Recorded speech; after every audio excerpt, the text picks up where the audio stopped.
J. accepte de mentir sur mon mariage, et 24 heures plus tard, une enveloppe blanche et détruite tout ce que je croyais savoir sur l'homme que j'aimais. Je m'appelle Elise. J'ai 32 ans, professeur de littérature dans un lycée de banlieue parisienne. Et jusqu'à ce mardi matin de novembre, je pense connaître mon mari mieux que personne au monde. Thomas et moi. C'était une évidence. Nous étions rencontres au y8 dans une librairie du quartier latin. Moi cherchant un exemplaire rare de Marguerite Duras. Louis feuilletant des recueils de poésie qu'il ne lisait jamais vraiment. Il m'avait abordé avec un sourire timide et une question stupide sur Baudelaire. J'ai été tombée amoureuse de ces maladresses sincères. Notre mariage avait été simple.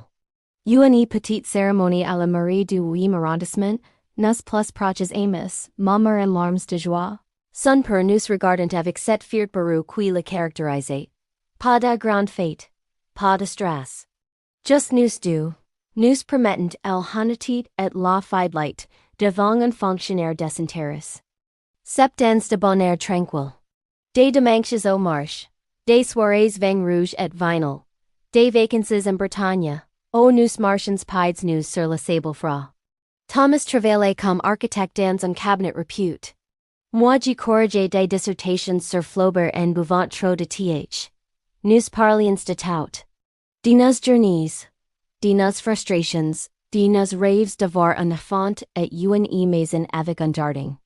Jamais je n'aurais imaginé qu'il me demanderait un jour de faire semblant que tout cela n'existait pas. C'était un lundi soir. Thomas était renter plus tard que habitude, les traits tires, la cravate désirée. Je préparais une ratatouille, sans plat pierre phare. Quand il s'assit à la table de la cuisine sans me retirer à ses vestes. Elise, il faut que je te parle. Le ton était grave.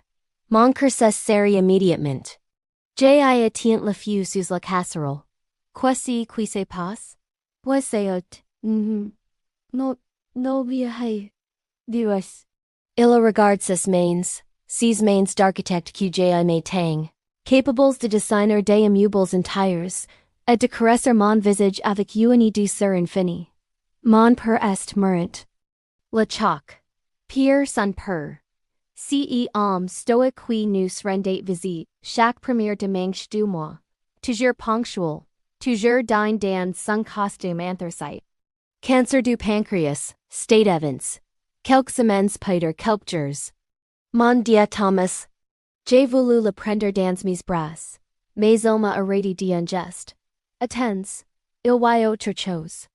C'est là qu'il prononce les mots qui ont tout change. Il ne sait pas que nous sommes mariés. Et je ne peux pas le lui dire maintenant. Le silence qui a suivi était assourdissant. J'ai cru avoir mal entendu. Pardon? Père. Il pensait que nous avions rompu. Il y a 6 ans. Je lui ai dit que c'était fini entre nous, que tu étais parti. Ma main s'est crispée sur le dossier de la chaise. 6 ans. Nous étions mariés depuis 7 ans. Il avait menti pendant presque toute la durée de notre mariage. Pourquoi? Oui. Menti pendant presque toute la durée de notre mariage. Pourquoi? Thomas ferme les yeux, comme si cherchait son courage au fond de lui-même. Parce qu'il n'était jamais accepté. Après le mariage, il me coupe les vivres. Il voulait que je papals Mathilde Tissez la fille de son associé. Une alliance stratégique pour l'entreprise familiale. Quand je lui annonce notre mariage, il est devenu fou.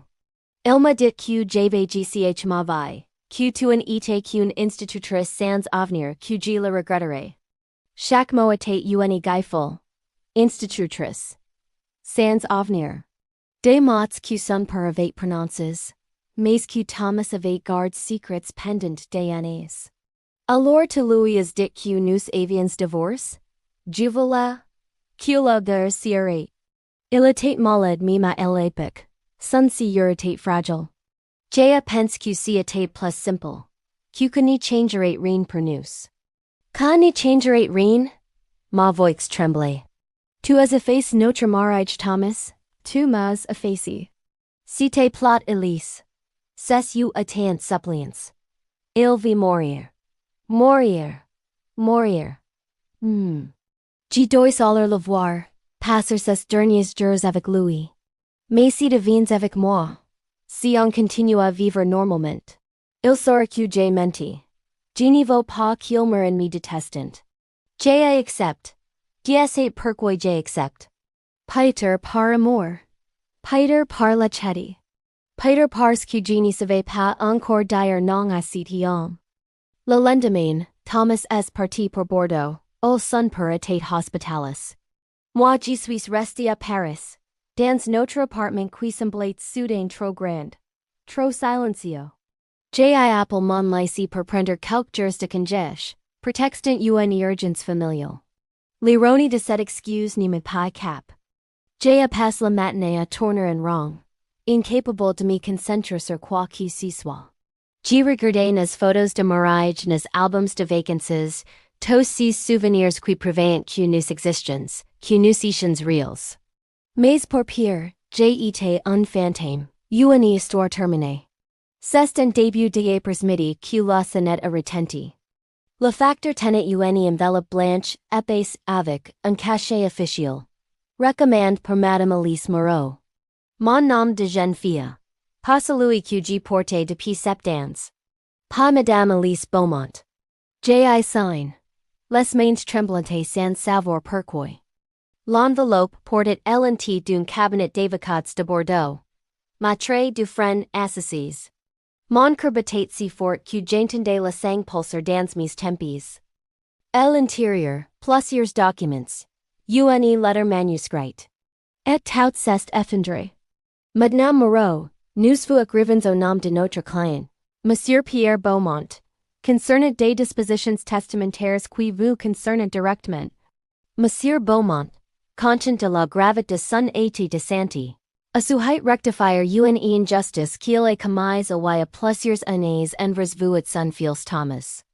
Il nous a confié avoir découvert, il y a 3 mois, que votre mariage avec Thomas n'avait jamais été décis, contrairement à ce que son fils lui avait affirmé.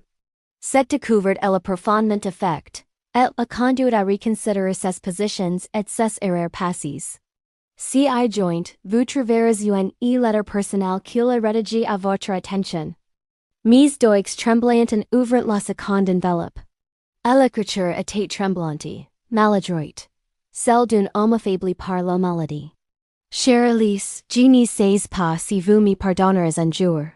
Je ne sais même pas si je mérite votre pardon. Il y a 3 mois, en cherchant des documents pour mon testament, je suis tombé sur une photo. Thomas l'avait oublié dans un dossier lors de sa dernière visite. Vous deux, le jour de votre mariage, devant la Marie. Votre sourire. Son regard vers vous. Un regard que je n'avais jamais vu chez mon fils avant ce jour-là. J'ai compris qu'il m'avait menti. Et surtout, j'ai compris pourquoi. J'ai été un peu orgueilleux et stupide. Je vous ai jugé sans vous connaître. J'ai cru que l'argent, le statut social, les alliances professionnelles étaient plus importantes que le bonheur de mon fils. J'avais tort. Je n'ai jamais rencontré Mathilde, la fille que je voulais lui imposer. Si je l'avais fait, j'aurais compris plus tôt mon erreur. Elle s'est mariée avec quelqu'un d'autre et a divorce 2 fois depuis. Elle est malheureuse. Thomas, malgré mon rejet, est heureux. Grâce à vous. Je vais mourir bientôt. Les médecins sont clairs. Je n'ai pas eu le courage de dire à Thomas que je savais. Je ne veux pas qu'il porte ses poids pendant mes derniers jours. Mais je voulais que vous sachiez la vérité. Je vous demande pardon pour les années que je vous ai volumées. Pour les dimanches où vous auriez d'être à nos CTS. Pour les mensonges que mon fils a dit. Construire pour protéger notre relation. Dans mon testament, j'ai rectifié mes erreurs. Vous et Thomas hériterez de tout, ensemble. Mais plus important encore, je veux que vous sachiez que je vous considère comme ma belle-fille. Depuis 3 mois, chaque jour, je regarde cette photo et je me dis que mon fils a eu plus de sagesse que moi. Pardonnez-moi, pardonnez-lui, et soyez heureux. Pierre Beaumont. J.A. les tomber la lettre. Mes jams nini portant plus. Je me suis assis par terre, dans l'entrée de notre appartement, et j'ai pleuré. Thomas avait menti. Mais son père savait. Depuis 3 mois. Tous ces mensonges de la veille. Cette mise en scène du divorce fictif, cette demande de faire semblant. Tout était inutile. Pierre savait. Il avait toujours su. Pourquoi Thomas n'avait-il rien dit? Pourquoi cette comédie? J'ai relu la lettre. Puis encore. Les mots de Pierre résonnaient différemment à chaque lecture. Je n'ai pas eu le courage de dire à Thomas que je savais. Pierre protégeait son fils. Il lui épargnait la honte, la culpabilité. Il préférait laisser Thomas croire que son mensonge avait fonctionné. Plaitait que de lui imposer la poise du pardon force sur un lit de mort. Mais moi? Oh, étais-je dans cette équation? J'ai été celle qu'on efficace qu'on cachette, qu'on protégeait de la vérité même, quand la vérité aurait dû m'appartenir. J'ai appris mon téléphone. Mes doigts tremblants tellement que j'ai dû me reprendre à 3 fois pour composer le numéro. Elise? La voix de Thomas était surprise. Tu vas bien? Ton père sait. In silence. Long, passant, suffocant, quoi? Il sait. Thomas depuis 3 mois. Il a trouvé notre photo de mariage. Il sait qu'on est toujours ensemble. Il a toujours su. J'ai entendu ses respirations saccadées à la rabout du fil. Comment tu le sais? Il m'a écrit. Par son avocat. Une lettre. Des excuses. Un testament. Il sait tout Thomas. Et il me pardonne. Il nous pardonne. Le silence qui a suivi était différent. Chargé de quelque chose que je n'arrivais pas à identifier. Honte? Soulagement? Peur? Je n'y comprends pas. Il ne m'a rien dit. Parce qu'il te protège. Comme tu as essayé de le protéger. Mais personne ne m'a protégé moi. Personne ne me demande si que je ressentais. Ma voix s'est brisée. Tu me demandes de disparaître Thomas. De faire semblant que notre mariage n'existait pas. Et ton père, lui, pendant si temps, il me cherchait. Il essayait de repérer. Elise. Non. Laisse-moi, fini. Les larmes coulaient sur mes joues. Mais ma voix était ferme. Je t'ai toujours aimé. Mais tu m'as rendu invisible. Tu as choisi la facilité du mensonge plutôt que la difficulté de la vérité. Et tu sais si qui est le plus triste? C'est que ton père, si un que te décrivait comme rigide et impétueux, a eu plus de courage que toi. Je suis parti pour Bordeaux le soir même. Pas pour Thomas, pour Pierre. Quand je suis arrivé à la capitale, Thomas était assis dans le couloir, la tête entre les mains. Il lève les yeux en me voyant. Ils étaient rouges, gonflés. Il veut te voir. A-t-il murmure. Il me l'a dit si matin. Il m'a tout vu. Je suis entré dans la chambre sans répondre. Pierre était petit dans si lit trop grand. Son corps dévore par la maladie. Mais son regard était clair quand il m'a vu. Elise. Sa voix en était que souffle. Vous êtes venu. Nenu. Dacius et-tu bien? Arrêtez. Je me suis assise à côté de lui. Prenez ses mains froides dans la mienne. J'ai reçu votre lettre. Un sourire faible éclaire son visage émaché. Je suis désolé. Pour tout. Je sais. Pour tout. Je sais. Nous sommes restés anxieux en silence, pendant de longues minutes. Parfois, les mots sont inutiles. Parfois, la présence suffit. Prenez soin de lui. A-t-il fini par dire? Il est maladroit, comme moi. Comme tous les hommes de cette famille. Mais il vous aime. D'un amour vrai. Je sais que aussi. Pierre est décédé 3 jours plus tard. Thomas et moi étions à ces cités.